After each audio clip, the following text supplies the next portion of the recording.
hari ini kita akan as usual market ini ya, review dan market talks nih teman-teman. Nah mungkin karena hari ini the show is the branch manager gitu ya, kita kasih kesempatan nih ke Prima nih untuk yang update market dulu nih ke teman-teman. Gitu ya.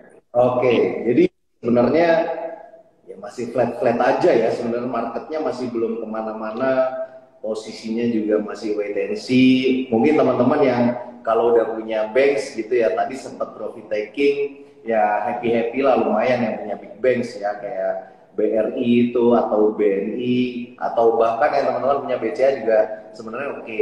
Nah cuman sebelum mau masuk ke sahamnya nih teman-teman, mungkin saya akan cerita sedikit dulu ya, sebenarnya sentimen utama apa sih yang ada di market kita sekarang ini.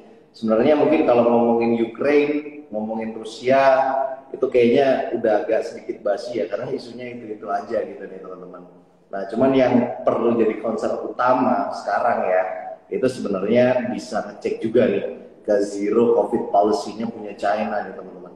Padahal sebenarnya di situ tuh jadi elemen utama atau jadi katalis utama loh sebenarnya, karena kan China itu kan salah satu eksportir terbesar ya di dunia ya teman-teman ya. Mereka juga masuk barang banyak tuh ke Amerika kan.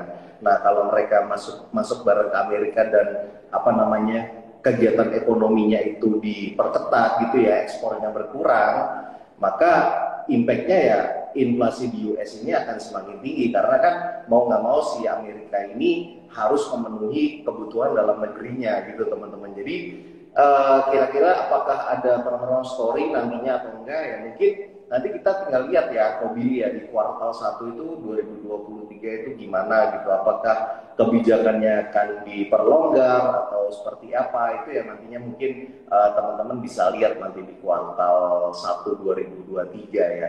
Dan sementara kalau kita lihat sekarang ini demand di US itu kan sebenarnya kan masih belum turun ya.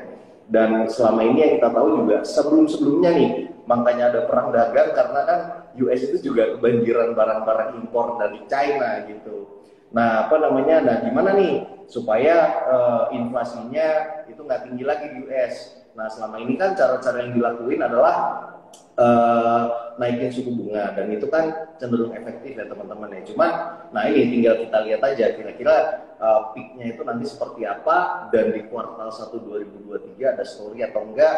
Kalau ternyata 2023 di kuartal 1 itu udah membaik, ya so far kita semua bisa happy-happy ya, khususnya apalagi yang kita pegang saham-saham big caps ya teman-teman.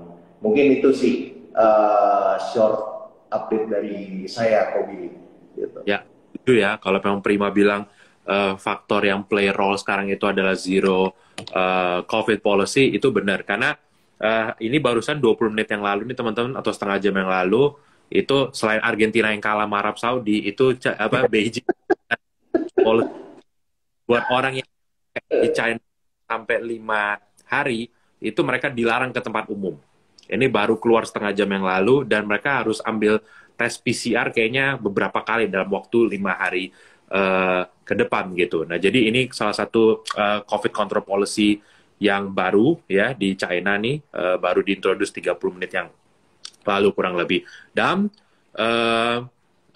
kalau teman-teman tahu juga tahun depan itu kan sebenarnya F1 itu akan kembali ke China ya, untuk pertama kalinya setelah 2 tahun terakhir ini absen gitu ya. Nah tapi tadi barusan ada pengumuman juga sekitar 2-3 jam yang lalu, itu GP Beijing itu bakal dibatalin teman-teman, dan kayaknya bakal diganti. Nah berarti sebenarnya kemarin gue udah nganggap ini sebagai sign bahwa China tuh serius reopening. GP F1 udah dibalikin sana kan udah pasti dulu, kalau GP F1 di sana masa nggak ada penonton gitu kan, nggak mungkin kan. Nah, tapi di cancel ini buat gue ini sedikit a bit setback lah gitu untuk reopening mereka, plus COVID control policy mereka. Tapi kalau dilihat ya teman-teman, ya Jun ngomong sebenarnya yang Beijing lakukan setengah jam yang lalu tadi itu menurut gua belum terlalu strict gitu. Jadi sebenarnya mereka masih mencoba ekonominya untuk reopen, tapi ya mereka tahu ketika ekonomi reopen, case naik itu udah hal yang pasti ya Prima ya. Karena ekonomi di begitu di reopen ya case pasti naik dulu. Tapi kan yang paling penting death rate-nya tuh berapa kan, dan hospital okupansinya tuh berapa gitu. Jadi menurut gua pribadi mungkin ya nggak perlu terlalu worry dulu ya teman-teman ya. Kalau ngecek juga futures, so far masih hijau ya. Ya, Komoditi juga masih hijau nih so far kalau gue lihat. Jadi sepertinya buat market ya ini responsnya masih normal lah ya gitu, dianggap ya. gitu. Nah, Prima, hari ini apa gue mau tahu nih apa terima ga apa Semarang under Prima rekomend apa aja nih ke klien Prima dan apa alasannya gitu. And then gimana Prima ngeliat market besok stock picknya apa gitu. Sebenarnya kalau ditanya rekomendasi itu nggak cuma buy ya. Kita tuh ada juga yang kira-kira ada yang di sell, ada yang posisinya neutral, lagi nunggu-nunggu averaging nanti kalau udah masuk di level bawah. Cuman buat sekarang nih, terus terang kan kita cukup besar juga nih ada di call stock ya. Ya, jadi untuk saat ini ya kita ngomong ke klien nih, kalau sebenarnya call stock ini kayaknya pelan-pelan harus dikurangi karena momentumnya kan udah tinggal dikit ya. Kayak misalnya interim salah satu emiten contohnya kayak Adaro itu kan nanti ada di apa namanya bulan Desember gitu ya. Nah itu kan katalis salah satu katalis yang mungkin nanti bisa akan ngedrive call sektor nanti untuk naik gitu ya di bulan Desember, sama ditambah juga ini apa namanya musim dingin di China gitu ya. Nah di Eropa juga Jepang, Korea Selatan yang kalorinya tinggi itu juga oke momentumnya. Cuman kalau saran saya sih ke klien-klien hari ini itu untuk ngurangin posisi dan kalau bisa di tradingin aja sih untuk call stock ya gitu. Nah kenapa sih apa namanya call stock ini harus dikurangin sementara komoditas lainnya itu kayak misalnya oil and gas itu justru malah perlahan itu kita tambah. Karena gini teman-teman, sebenarnya perbedaan mendasar ya antara coal sama oil and gas. Ini teman-teman mungkin istilahnya itu agak sedikit ribet ya. Istilahnya tuh gini, catch up sama supply-nya kalau untuk coal itu cuma butuh waktu 1 tahun teman-teman. Sementara kalau misalnya kita ngomongin oil and gas itu catch up sama supply-nya itu butuh waktu 3 tahun. Jadi sebenarnya yang ada ruang untuk growth ya, itu tuh ada di oil and gas. Belum lagi nih, begitu harganya terkoreksi, itu kan OPEC Plus tuh dikit-dikit intervensi ya, pemilih ya, bener ya. Jadi kayaknya daripada kita pegang coal sektor, jadi kalau untuk kita sih pelan-pelan kita juga switching ke sektor oil and gas, salah satunya kayak Medco gitu. Nah, di samping itu kalau kita melihat yang blue chip stocks ya, kita masih overweight di perbankan. Kita lihat juga loan growth-nya di big banks gitu ya, itu rata-rata semuanya naik. Tapi kan teman-teman kadang-kadang takut nih untuk ngambil big banks gitu ya, karena kan ini gimana nih suku bunga naik nanti loan growth-nya nggak sebagus sebelumnya gitu ya. Nah, buat mengantisipasi itu nih teman-teman ya, saya saranin untuk ngambil ke banks yang tingkat kasanya itu tinggi. Salah satu contohnya kayak BCA, itu teman-teman bisa ambil. Jadi let's say kalau loan growth-nya itu nggak bagus karena suku bunganya naik gitu ya, mereka itu masih bisa nutupinya ya dari kasanya itu, dari transactional fee dari nasabah mereka yang luar biasa banyak gitu teman-teman. Jadi untuk big bank saya saranin BCA sama ke telco ya teman-teman ya. Meskipun apa namanya kelihatannya kalau beli saham telco kayaknya nggak naik-naik ya di 4.000, 4.100 turun lagi di situ-situ aja. Tapi saya ngelihatnya kalau untuk saham telekomunikasi sebenarnya yang paling utama ya dari telekomunikasi adalah jangan sampai ada price war nih. Kalau udah price war repot. Kemarin tuh saya sempat curiga ya, apa namanya price war-nya itu nggak ada di mobile data, tapi justru ada di fixed broadband kayak misalkan layanan IndiHome dan lain-lain gitu ya teman-teman ya. Setelah saya coba cross check juga ke tim research, ini ya emang lagi murah-murahan, tapi bukan berarti akan ada price war yang masif nih teman-teman kayak di mobile data. Jadi saya melihatnya untuk Telkom, Indosat itu outlook-nya masih positif, dan di satu sisi kita lihat kan margin mereka juga semakin improving ya. Kalau cek EBITDA-nya kan juga semakin membaik ya antara Indosat dan Telkom. Mungkin kurang lebih itu sih kalau Billy ya. Mungkin kalau mau ditambahin silakan. Betul.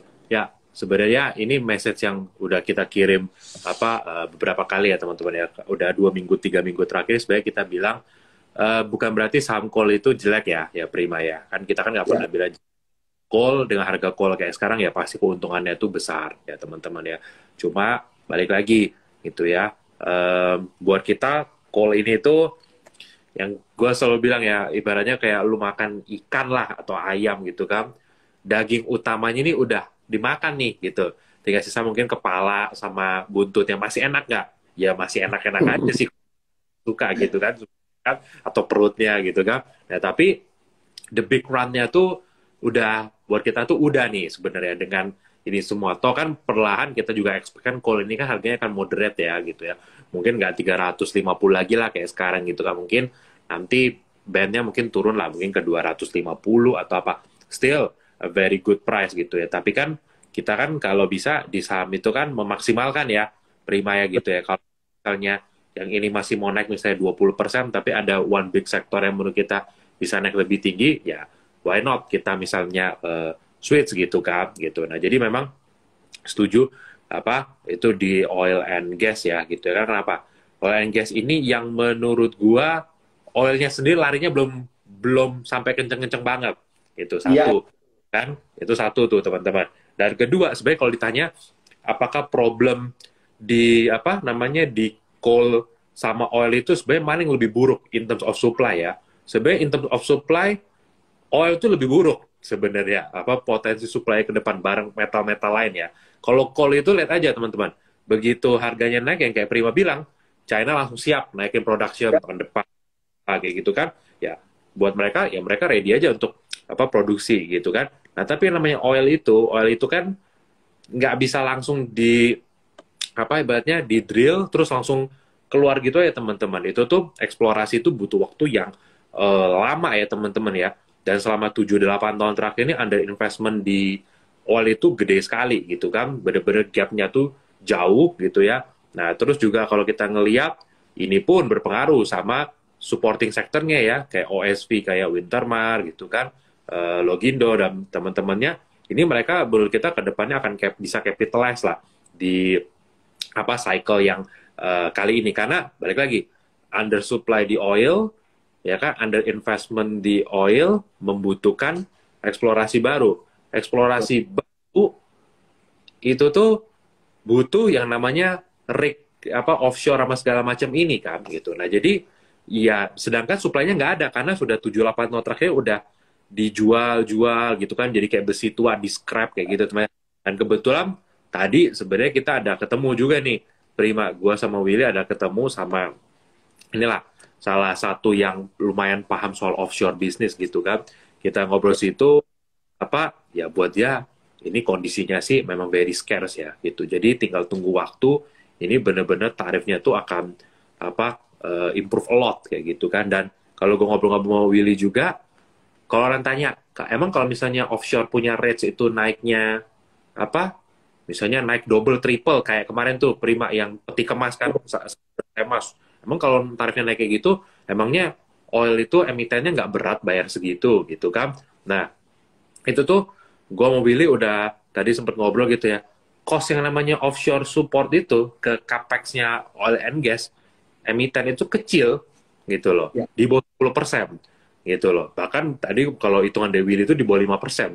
Jadi ibaratnya mau tarifnya naik 2 kali 3 kali pun ke capex tuh nggak begitu impact banyak gitu teman-teman. Jadi kalau nanti pun tarifnya naik misalnya dari sekarang 10.000, 12.000 jadi 18.000, 20.000, or 25.000 gitu ya balik ke previous saya 2014 kemarin itu tuh nggak akan ngaruh banyak di capex. Yang penting sekarang kalau perusahaan oil mau eksplorasi ya itu tuh gue harus dapet dong offshore support vesselnya gitu kan rebutan jadinya ya kayak pas peti kemas kemarin kayak gitu loh. Nah jadi tinggal ditunggu aja cycle-nya nyampe di Indonesia karena di Amerika sudah, di Afrika sudah mulai naik, di Malaysia pun sudah naik, ya tinggal tunggu waktu aja nanti harusnya nyampe juga di Indonesia. Tapi balik lagi di sektor is not for everyone ya teman-teman ya karena kalau teman-teman nunggu beli sampai keluar wah ini mungkin akan butuh waktu gitu ya karena tipe sektor kayak gini tuh even Tidewater lah yang paling terbesar di dunia sekarang itu belum making profit sebenarnya secara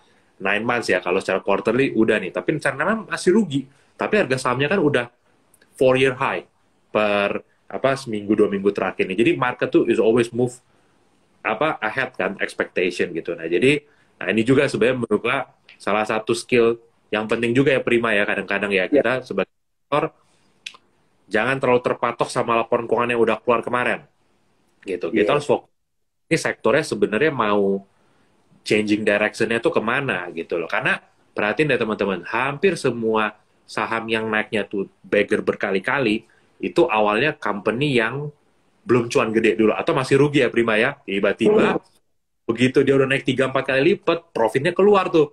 Nah udah deh, baru kan, beli, ya kan, analis tulis report, wah harganya naik sampai ke atas gitu kan, baru kan. Jadi memang ini salah satu ini ya teman-teman ya, kita semua masih belajar lah untuk hal-hal yang seperti ini, karena ya market kan is never ending learning journey ya. Jadi ya maksudnya kita coba sharing aja mengenai kenapa menurut kita oil itu sekarang menurut kita story-nya lebih strong ya Prima ya daripada gold gitu. Dan kalau tadi Prima juga ngomong soal big banks, ya agree ya gitu, karena teman-teman juga mungkin harus tahu karena ini kan apa selama ini kan yang pernah udah kita bahas juga, ETF itu kan kalau di Asia emerging itu kan selalu memasukkan China kan sebagai negara emerging gitu kan. Nah sekarang tuh sudah banyak nih yang mulai bikin indeks ex Jepang dan tambah ex China juga, ya kan.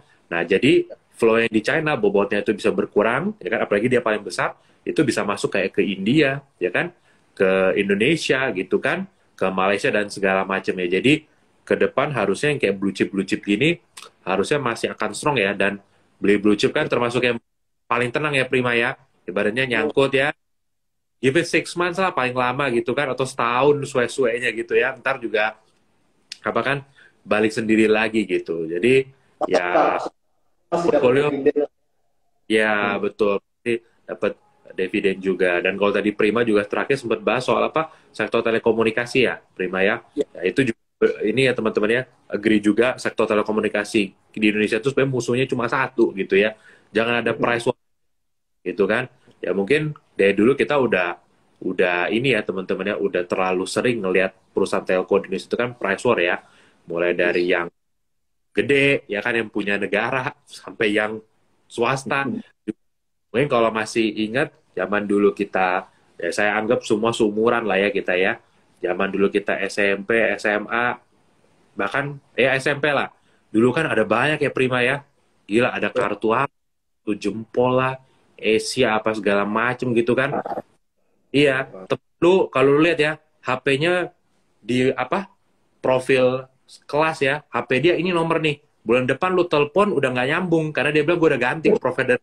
Iya, juga itu, iya benar tuh. Satu, misalnya nama Prima 1, lu bikin Prima 2 gitu kan.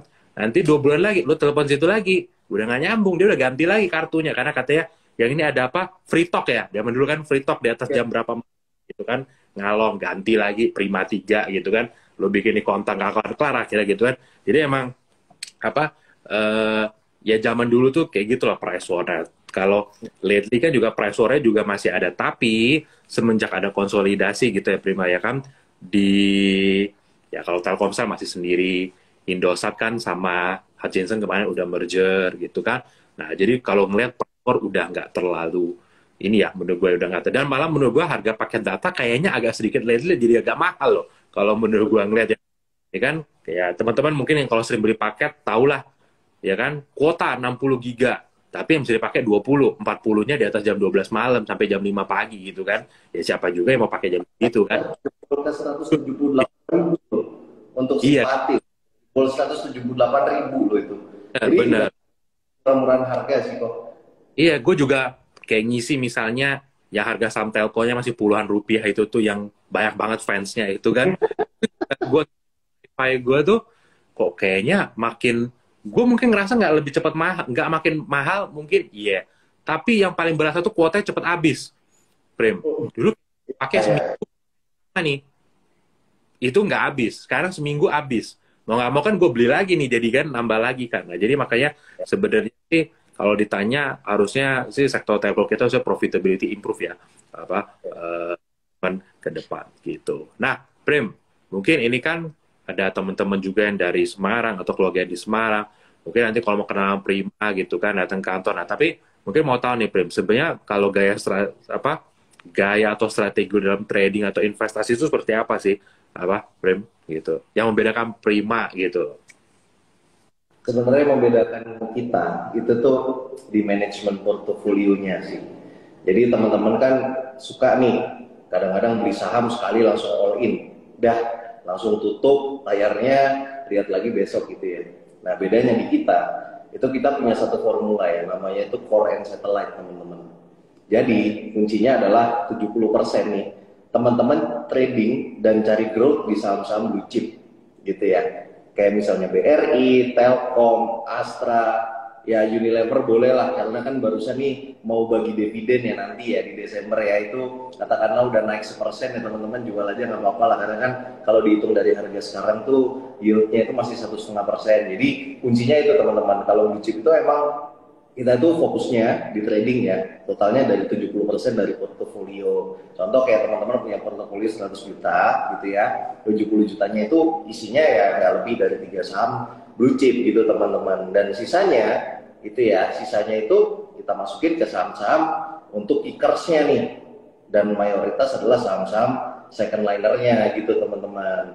Nah apa namanya, sebenarnya kalau manajemen portofolio kayak gini, itu saya yakin apa namanya returnnya itu pasti akan lebih optimal lah, karena kan kita nggak fokus di satu portofolio aja ya. Dan yang kedua teman-teman, di Semarang ini kita tuh selalu ya membudayakan yang namanya itu harus berani cut loss kalau salah, itu teman-teman, karena itu akan semakin repot teman-teman. Karena gini, ilmu teknikal yang kita pakai itu sebenarnya simpel ya untuk sosialisasi ke nasabah ya. Kita tuh cuma pakai yang istilahnya, mungkin nanti Ko Billy akan bisa jelasin sedikit ya. Ya intinya kita itu pakai yang namanya MA50. Nah ini kira-kira kalau kita lihat chartnya itu nurut nggak nih sama MA50-nya gitu loh. Kalau misalkan ternyata tembus-tembus terus, ya itu mau nggak mau kita harus cut loss teman-teman gitu. Karena istilahnya kita punya 10 saham nih, punya 10 saham. Emang teman-teman yakin nih 10 sahamnya itu semuanya benar gitu ya, Billy ya. Nah itu kan bisa jadi nih teman-teman 7 salah tapi 3 benar gitu. Tapi yang 7 salahnya itu kita cuma cut loss sekitar 1-2%. Sementara yang 3 nih teman-teman bisa menang 10% atau di 5%. Kan dihitung-hitung masih tetap bisa menang. Dan sebenarnya itu kan ya Billy yang dilakukan sama MI pun juga cut loss kan sebenarnya ya. Makanya kita juga harus melakukan seperti itu teman-teman, supaya returnnya itu optimal. Kalau salah tuh jangan dibiarin gitu sih. Ya, setuju. Kalau teman-teman pikir fund manager itu manage reksadana itu nggak pernah cut loss, ya itu mungkin enggak ya teman-teman ya. Karena di fund manager pun itu melakukan cut loss di portfolionya sebenarnya gitu. Tapi kan yang teman-teman tahu kan hanya hasilnya berapa tuh, NAV apa. Mungkin nggak tahu, wah return dia setahun 30%. Mungkin sebenarnya transaksinya lebih banyak cut loss daripada cuannya, gitu kan. Tapi sekali cuannya beggar bos, gitu kan. Beggar 5 kali, gitu kan. Karena begitu dia bettingnya bener ya, misalnya dia taruh porsi 5% aja. Beggar 5 kali, itu tuh kan berarti untung hampir 25%, gitu kan. Ya anggaplah, karena bobot 10%, dia trimming dikit, tetap aja dapatnya lumayan gitu. Jadi kadang-kadang, bener yang Prima bilang, yang penting pada saat kita bener, posisi kita tuh lumayan ya Prima ya, tapi pas kita salah, kita harus cepet langsung exit. Dan kalau teman-teman tanya mungkin kenapa kayak apa Prima mungkin punya belief di MA50, ya sebenarnya dulu itu ya kita sharing-sharing juga gitu kan. Nah kenapa? Buat kita sebenarnya secara historical ya, kan orang punya banyak indikator ya, ada moving average, stochastic gitu kan, RSI dan segala macem gitu. Ya buat kita sih sebenarnya indikator apapun boleh-boleh aja dipakai gitu kan. Nah, tapi kita kan mau cari yang simple aja ya Prima ya, maksudnya simple, yang kalau dilihat in the long run nih biasa nih akurasinya lumayan nih. Nah, kalau menurut kita saham yang bagus itu memang biasa akan sustain di atas MA50 biasanya ya. Kalaupun di bawah tuh sebentar lah, mungkin sehari, maksimum seminggu, habis itu dia balik lagi gitu. Coba teman-teman perhatiin deh, dari kapanpun lah, teman-teman coba otak-atik chart gitu ya. Hampir semua saham yang habis big run, naik larinya jauh, begitu dia jebol MA50 gitu ya, dan dia bertahan di bawah MA50 untuk 1-2 minggu, nah itu tuh biasa harus hati-hati gitu tuh, karena biasa nanti ketika marketnya koreksi, dia turunnya paling dalam gitu loh. Jadi, apa, memang kita kan nggak ada lah indikator yang perfect ya Prima ya, kita hanya bisa indikator yang menurut kita tuh, kalau gue pakai itu, at least gue gak bakal salah-salah banget lah gitu loh, kalau menganalisa suatu tren. Tapi coba teman-teman perhatiin deh yang mungkin lagi buka grafik apapun gitu, coba lihat saham-saham yang teman-teman lagi nyangkut sekarang ya. Lihat aja simple. Itu rata-rata udah jebol belum di bawah MA50-nya. Mungkin kalau teman-teman lihat ya, mungkin ya, balik lagi ya, most of stock yang kalian nyangkut terus sebenarnya udah jebol MA50 dari kapan, tapi dibiarin tuh, diem sampai akhirnya sekarang di harga yang teman-teman pegang sekarang gitu. Karena memang ada teori ngajarkan pakai MA200 ya, Prima ya. Tapi menurut gua memang MA200 agak agak kejauhan sih gitu. Ibaratnya itu kalian harus nunggu itu banyak banget gitu sebenarnya gitu. Jadi biasa kita pakai ya mungkin MA20 ya kan atau MA50 lah sebenarnya itu udah menurut gua udah yang paling oke ya gitu sih. Nah, apa Prima bisa cerita nggak Prima? Tahun ini ya kan menurut lo kesuksesan trading lo yang paling hebat itu ada di mana dan kenapa waktu itu lo mungkin bisa beli dan ini berlaku ya Prima bisa jadi jual juga. Misalnya pas lu jual harganya 2.000, sekarang gope gitu. Lu bisa share dulu contohnya apa dan apa sih yang waktu itu lihat baik technical atau fundamental gitu. Itu gue sebenarnya ya apa ya? Itu gue beli di bulan uh, Juli ya. Itu pas itu nggak tahu kenapa gue sangat pede waktu itu sama Mandiri gitu ya pada saat itu tuh harganya masih di bawah kan. Terus kita cuman sekedar kayak ngelihat fundamental ini kira-kira gimana karena kita ngelihat growth-nya dari kuartal 1 kuartal 2 ya. Nah itu kita udah cukup confident tuh sama itu dan kita itu betting ya teman-teman ya. Ini kayaknya profitnya bisa ngalahin BCA nih. Lihat aja nih. Dan ternyata benar kan profitnya mereka itu di 30 T teman-teman versus BCA yang 29. Emang tipis sih tapi kan kita ngelihat wah ini breakthrough nih teman-teman apa namanya Mandiri itu bisa ngalahin profitnya BCA gitu loh teman-teman. Jadi ya kesuksesan terbesar gue adalah ketika ya jual Mandiri di 10.500, 10.400an itu kau pilih. Karena kita ngelihatnya by fundamental dan salah satunya teknikalnya kita juga pakai MA50. Oh ini manut nih sama MA50-nya gitu ya. Ya udah entry point-nya kita set terus kemudian ya memang sih dalam prosesnya namanya tangan juga gatal ya. No trading lah jual beli ya tapi pada intinya kita bisa sampai ke titik itu sampai ke titik di atas 10.000 so far kita happy nasabah-nasabah pun happy kitanya juga happy karena cuan gitu sih. Iya benar ya karena kalau lihat memang bank-bank yang big banks ini kayak Bank Mandiri gitu BRI juga ya Prima ya termasuk yang nurut ya sama MA50-nya. Jadi teman-teman baca ya teman-teman ya di artikel gitu ya. Kalau lihat atau nonton juga mungkin video-video gitu ya. Itu tuh kalau di luar negeri ya, balik lagi di luar negeri nih. Kita ngomong di Indonesia di luar negeri, kebanyakan dari institution itu apa belajarnya juga tuh MA50 biasanya. Jadi makanya mungkin balik lagi teman-teman ya. Kita nggak bisa bilang kadang-kadang technical itu tuh interesting aja ya Prima.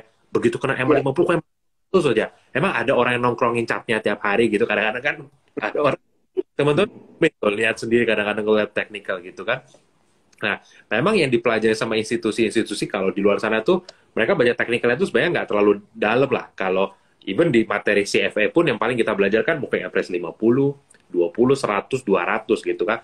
Nah, memang MA50 ini kelihatan yang paling ideal lah sebenarnya untuk lu nambah posisi setelah sahamnya rehat. Apalagi kalau udah naik panjang, ya biasa lah. Coba deh, teman-teman juga di rata-rata saham yang apa namanya naiknya kencang berapa tahun belakangan ini di Indonesia ya itu biasa akan find a supportnya biasa di moving average 50. Karena gue dulu contoh ngeliat kayak Breeze gitu ya. Oh iya, Apa segala. itu benar. Mereka atau kenapa di 50 terus naik kayak gitu loh. Jadi makanya ini apa hari ini ya mungkin kita satu yang kita mau cerita adalah apa how si moving average 50 hari ini nih bisa sebenarnya ngebantu teman-teman nih untuk trading. Nah, itu tadi kan Prima itu kan bisa bilang kesuksesan lo nih, itu kan. Yeah. Nah, as a human ya kita semua do make mistake juga gitu ya Prima ya. Nah, mungkin bisa sharing ini mistake apa yang menurut lo sebenarnya, aduh ini pokoknya menurut lo ini pokoknya benar-benar, aduh kesel sendiri lah liatnya gitu. Padahal lo udah tahu tapi mungkin karena bandel apa kayak gimana atau itu akhirnya lo lakuin gitu. Ya terus terang waktu itu gue sempat confident sama poultry sector ya. Ketika gue yang lihat Java ini kayaknya udah oke nih ya. Entry lah itu 1.600, 1.700 ya, dan sekitar segitulah pokoknya. Tapi habis itu turun, nggak cut loss, masih confident. Jadi mau averaging kayak tanggung. Terus udah dibiarin. Dan itu kadang-kadang kita juga bisa lupa loh teman-teman kalau nggak dipantau gitu ya. Nah akhirnya terus turun, akhirnya nyesel kan. Kenapa kok kita udah punya ilmunya, tapi nyalain psikologisnya nih, susah banget ya. Yang namanya apa namanya, apalagi pakai uang sendiri ya, itu wah gila, itu susah banget sih. Dan psikologisnya itu yang sebenarnya harus kita kalahin gitu sih. Nah cuman teman-teman sebenarnya kalau udah gagal ini ya harus trial and error lagi ya, jangan sampai apa namanya kita itu menyerah gitu ya teman-teman ya. Mungkin the next issue nih teman-teman yang bisa pantau ya, mungkin di tahun depan gitu ya.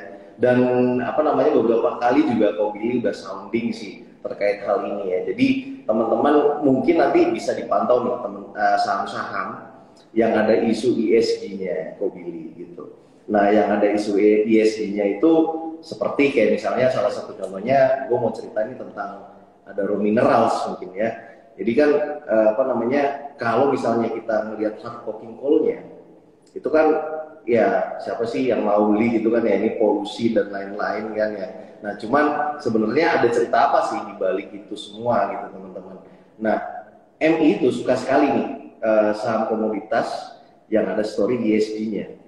Salah satu contohnya kayak ADMR ini teman-teman. Nah ADMR ini sebenarnya diinisiate nih sama si Adaro Energy untuk bikin satu project itu namanya itu green aluminium. Dan menariknya, kenapa ini kok bisa sustain nanti ke depan-depannya gitu ya teman-teman ya?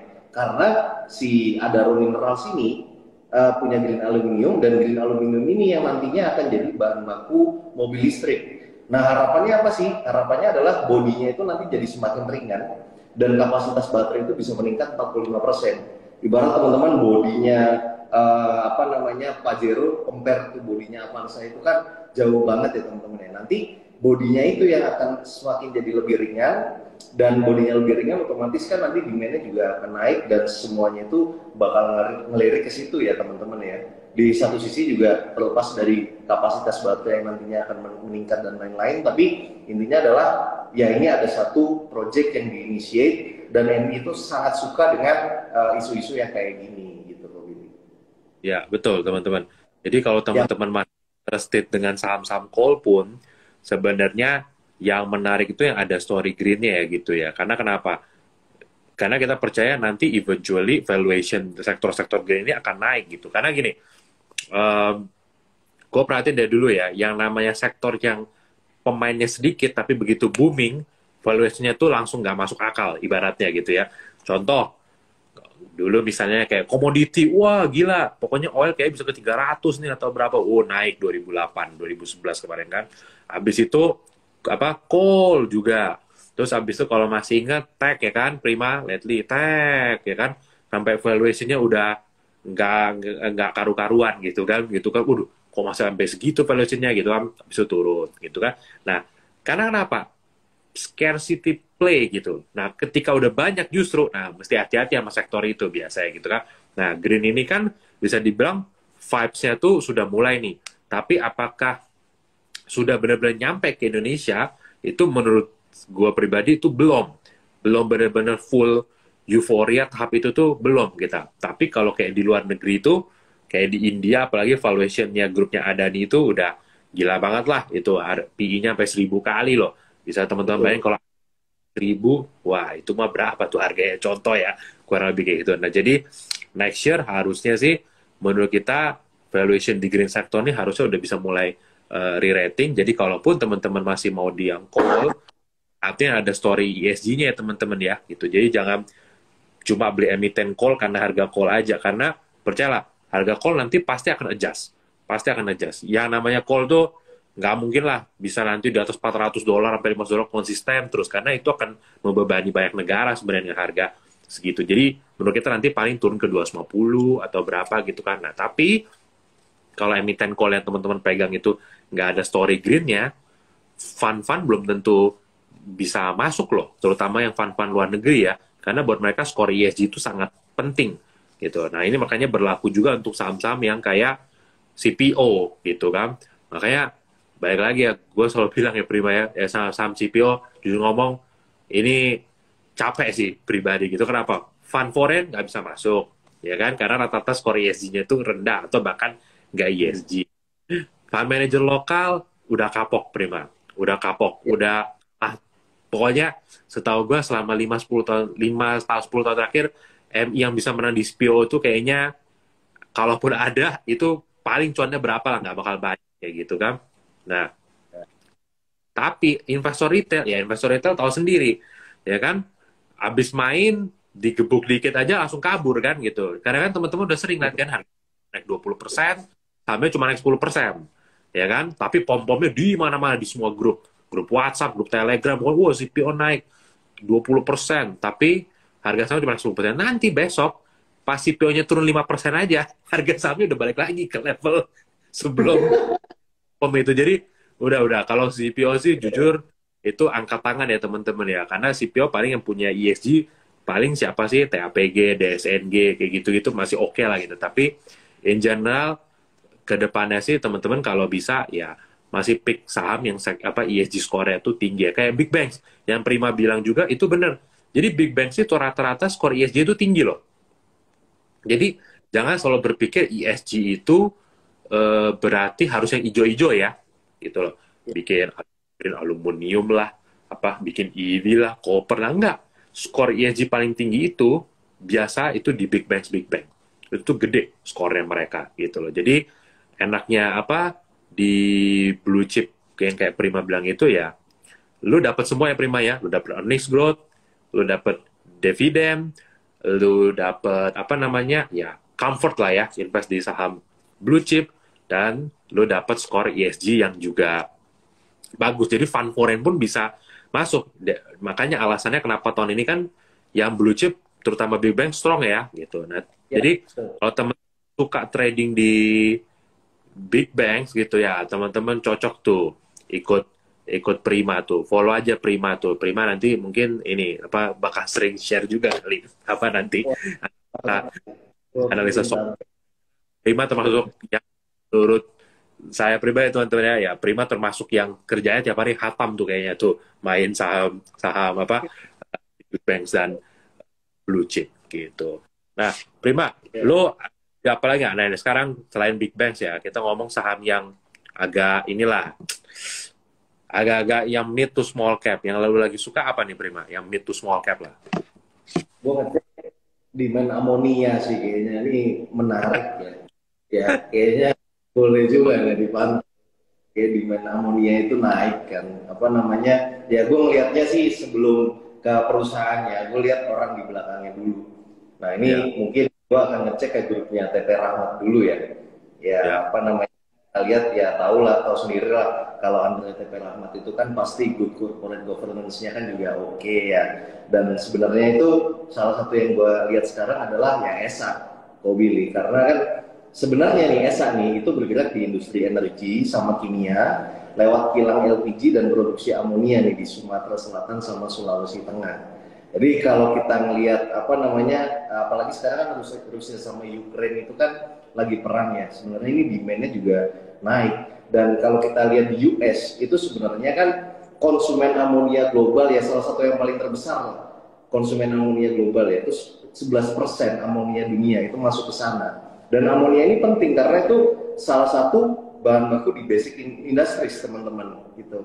Nah karena apa namanya demandnya lagi tinggi, jadi boleh nih nanti kayaknya kita akan pelan-pelan ngelirik ke sana nih. Apalagi kalau udah undernya grupnya TP Rahmat ya so far corporate governance-nya juga apa namanya bagus gitu ya. Nah ini bisa lah kita akumulasi pelan-pelan ya maksimal 5-10% dari total portofolio ya kalau misalkan mau cuan besar gitu. ya. Dan ESA kalau lihat secara teknikal juga termasuk rapi ya Prima ya. MA 200 udah beatnya tuh. Dari awal tahun ini kalau nggak salah, itu pokoknya kalau udah kena MA 200 biasanya sih mantul ya teman-teman ya. Jadi MA 200 sekarang kalau nggak salah di sekitar harga 1000 ya. Jadi nggak terlalu jauh dari harga sekarang. Termasuk salah satu low risk entry lah ya. Ya, Di harga sekarang. Dan ya kalau ngeliat dari faktor-faktor yang tadi Prima bilang juga harga amonia masih tinggi gitu kan. Terus juga ya teman mungkin nggak cuma Pak TP Rahmat ya, kalau teman-teman buka nih top 20 pemegang saham ESA pakai annual report 2021, teman-teman bakal lihat nama-nama yang ya luar biasa lah di situ nama-namanya. Udah bukan Pak TP lagi gitu ya. Ada Pak Boy gitu kan, ada nama juga Pak Peter gitu kan. Ya pokoknya orang-orang yang kita orang-orang besar Jangan itu kenceng kayaknya kok. Lu mau ada, cerita story juga lu jangan ngomong kenceng-kenceng loh. ya, ada di situ semua teman-teman gitu. Jadi ya balik lagi dan amonia ini kan kalau teman-teman tahu ini kan blue amonia ya. Apa itu Yes, juga ESA lagi. yes. Jadi kan sebenarnya tujuan ekspor utamanya ESA ini kan setelah mereka udah develop untuk blue ammonia itu targetnya pun juga sampai 20 juta ton per tahun ya sampai tahun 2025. Jadi ini sebenarnya disukain sama MI dan gue yakin sih ini masih belum banyak yang tahu ya story ESG-nya ESA ya kok ya, di mana mereka punya blue ammonia dan mereka itu fokus utamanya adalah ekspor ke Jepang. Dan apa namanya kalau kita bandingin sama kompetitor-kompetitornya itu kan negaranya jauh-jauh nih kok. Sementara kalau dari Jepang itu kan paling dekat ke Indonesia ya. Otomatis kalau kita ngomongin shipping cost juga akan semakin murah karena Indonesia ke Jepang kan ya nggak begitu jauh ya. Gitu sih. Iya, setuju. Dan apalagi ESA ini kan bekerja samanya sama dua perusahaan Jepang juga ya di sini. Dan kita tahu yang bakal nanti jadi pelopor demand-nya yang sudah komit sama blue ammonia itu ya Jepang teman-teman gitu. Jadi ya menurut kita sih lo ekspansi gitu kan ke bisnis yang ibaratnya ya konsumennya pun negara konsumen itu yang partner lu juga gitu kan di situ kan. Jadi apa ini buat kita salah satu strong point juga nih di ESA. Cuma baik lagi karena sifatnya dia bukan saham blue chip ya teman-teman juga apa jangan ini juga ya apa beli sampai all in kayak gitu ya apa kayak gimana gitu karena gimana pun ini kan saham kategorinya middle cap lah ya bisa dibilang kayak begitu gitu. Nah jadi entry tadi Han sudah bantu kasih support juga itu di sekitar 985 sampai 1020 di harga sekarang masih kelihatannya masih oke ya teman-teman gitu. Ada ide lagi nggak Prima selain ESA yang lebih kecil lagi apa biar yang sekali iseng-iseng. Yang iseng-iseng jangan Ya, iseng taruh. Enggak, tapi lagi.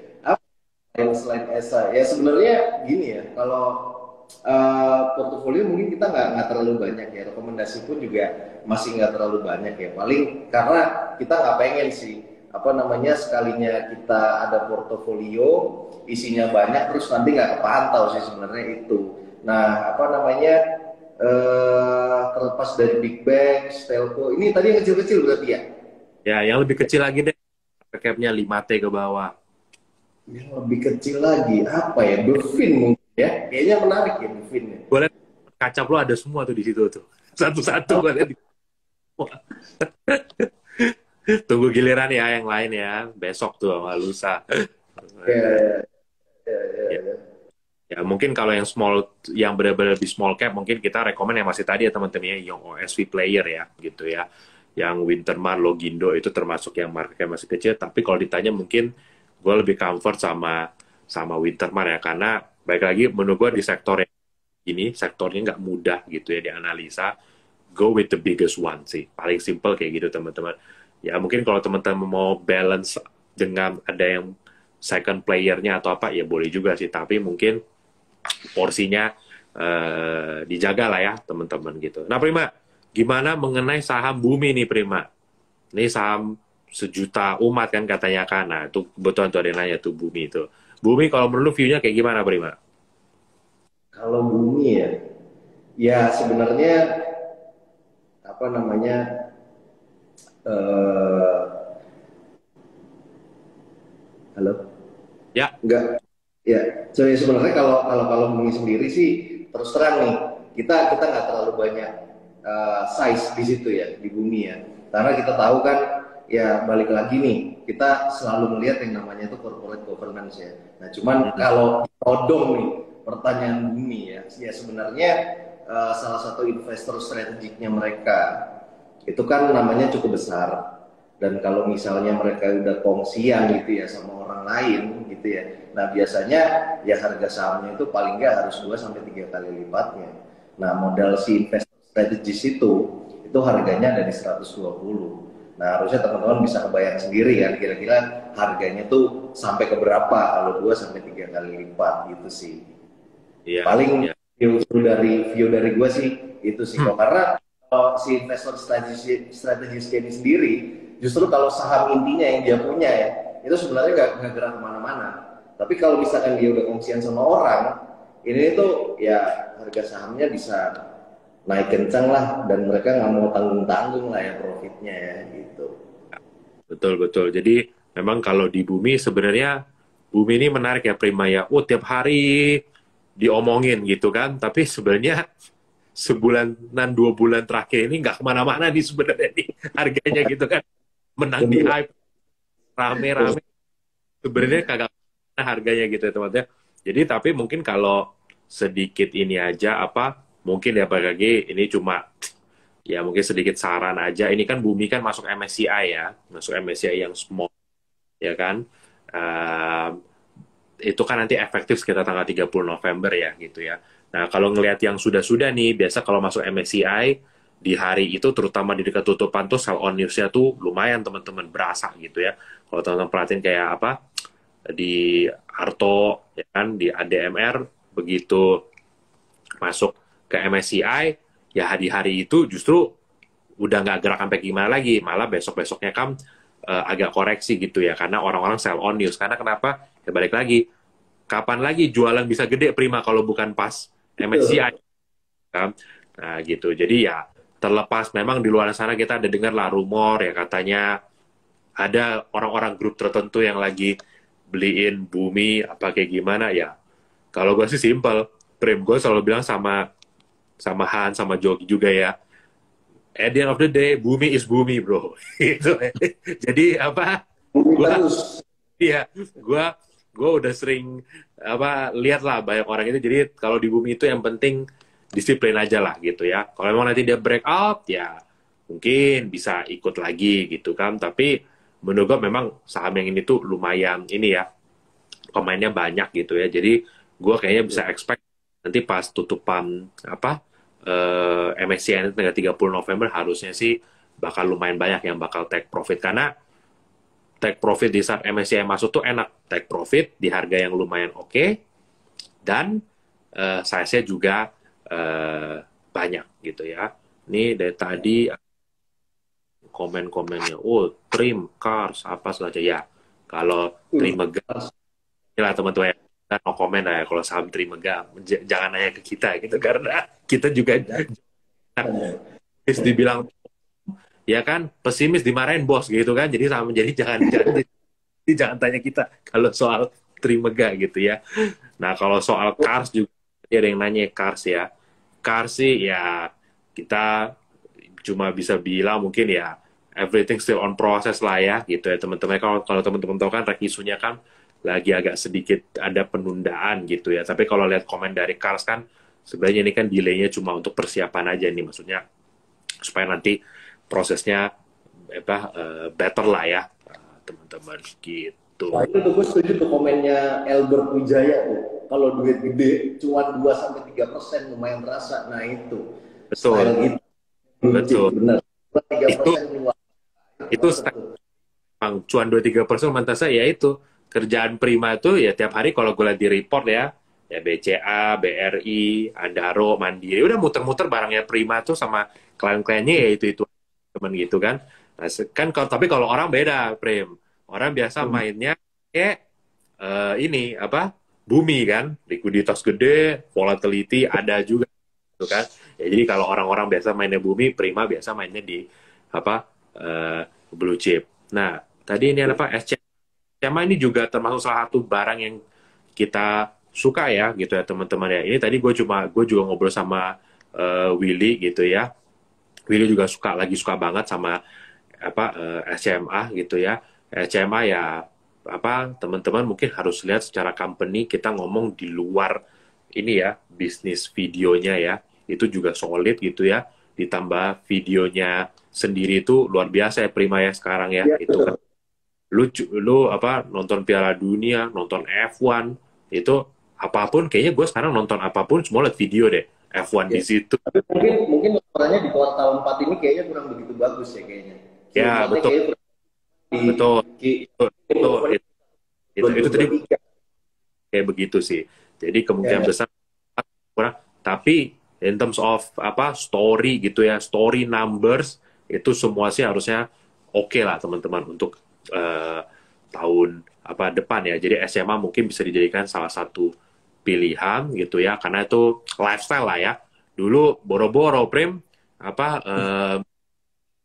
orang subscribe video kayak begini, lu cari live streaming Arab semua kan, live streaming yang setiap 5 menit gitu kan, ya. Yala, yala, lu yala, cari gitu. lain gitu kan, pokoknya lu puter-puter kerjanya cari link streaming kayak begitu-gitu doang kayak gitu kan. Sekarang semua orang gue ngeliat udah bayar video ya bayar aja kayak begitu kan, jadi itu udah banget lagi itu. Sama kalau apa nih Hans nonton Argentina tadi liat video ya, ya memang di situ lah Hans mau nonton lagi gue gitu kan, babak kedua Sama kayak mobil ya. TV ya analog dimatiin ya. TV analog ya dimatiin akan ada switching juga ke situ ya. Mantap juga ya. iya. Iya, makanya story SMA tuh, kalau tadi gue ngobrol sama Willy ya, bahasanya tuh keren tuh, Willy. Jadi bisnis tradisionalnya oke, ya kan? Tapi di e-commerce juga dia termasuk yang oke dan cost acquisition-nya tuh rendah gitu. Jadi ya, Benar. ini memang oke lah ya, teman-teman bisa dikonsider. Sama satu lagi barang yang mungkin apa lifestyle itu ya, yang selalu gue bilang juga ya, itu mapa ya. Itu kalau teman-teman lihat sekarang, ya lu kan juga suka main ke Jakarta kan, Prim, dari Semarang ke Jakarta.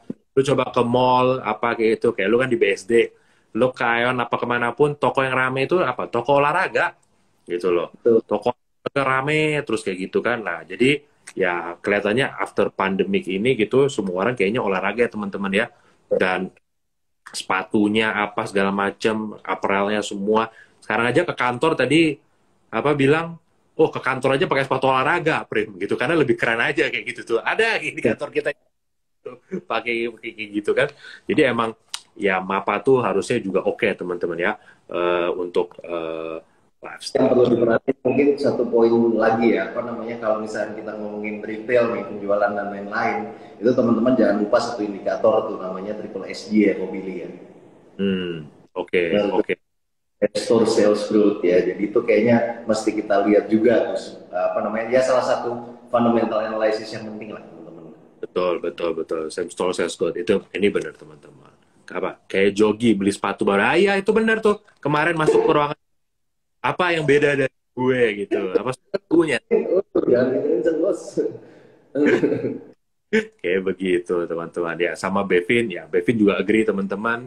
Ya kan, loan di Indonesia tuh gede banget gitu ya. Udah ribuan triliun gitu ya, teman-teman. Sedangkan loan di multifinance itu tuh masih kecil banget.